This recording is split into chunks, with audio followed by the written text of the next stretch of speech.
7-8 साल से एनिमल्स को रेस्क्यू करती हूँ, उनका ट्रीटमेंट करती हूँ और फिर उनको शेल्टर्स भेजती या एडॉप्शन पे देती हूँ। 2019 में मैंने एक स्ट्रे कैट रेस्क्यू की थी और उससे मैंने स्टार्ट लिया था और फिर हमारी जर्नी स्टार्ट हो गई क्योंकि मुझे एहसास हुआ कि किस तरह से जानवर हमारे ऊपर डिपेंडेंट हैं। इनको वही भूख प्यास तकलीफ़ बीमारियाँ जो हमें लगती है वो इनको भी लगती है। तो उसके बाद फिर मैंने स्टार्ट किया और अभी हम इनको ट्रीट वगैरह करते हैं।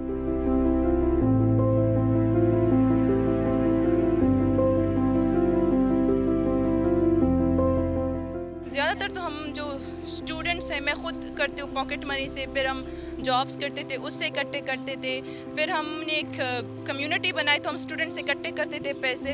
अभी मैंने सोशल मीडिया ज्वाइन किया तो सोशल मीडिया से भी थोड़े बहुत हम फंड्स वो रेस कर लेते और कर लेते हैं ये सब। ज़्यादातर बीमारियाँ इनमें नहीं होती, ज़्यादातर जो केसेस आते होते हैं कि लोगों ने ज़ख्मी किया होता है, जो लोगों ने जुल्म किया होता है, तो ज़्यादातर गाड़ियों ने हिट किया होता है, बाइक ने हिट किया तो या लोग पत्थर मार देते हैं, तो उससे ज़्यादातर वो केसेस आते हैं कि लोगों ने टॉर्चर किया होता है। उनका ये है कि लाइक कम्युनिटी में जितने लोग हैं हम उनको कह देते हैं कि आप इनको फीड करें, इनका ख्याल रखें, हम उनको पैसे दे देते हैं कि आप लाइक हम इनको 500 रुपये हफ्ते के देते हैं कि आप इनको खाना खिलाएं, तो उससे काफ़ी हेल्प हो जाती है। ऐसा तो काउंटेड पता नहीं है लेकिन लाइक हंड्रेड्स में है, वो डेली हर वीक में हमारा यही काम होता है।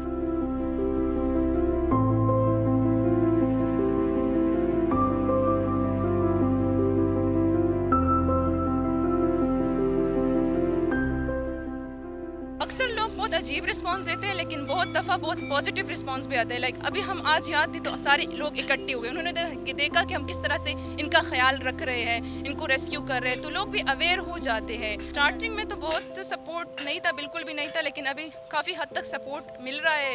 लेकिन हाँ, डांटते हुए है कि डॉग से करीब ना जाओ, बाइट कर लेंगे वगैरह, तो इस तरह के मसले भी हैं। नहीं, फ़िलहाल तो हमारे पास कोई अपना शेल्टर होम नहीं है, लेकिन हम दूसरों के शेल्टर्स पे बेचते हैं। इरादा है अपने का, अल्लाह अगर तौफीक दे तो हम बहुत जल्द अपना स्टार्ट करेंगे इंशाल्लाह।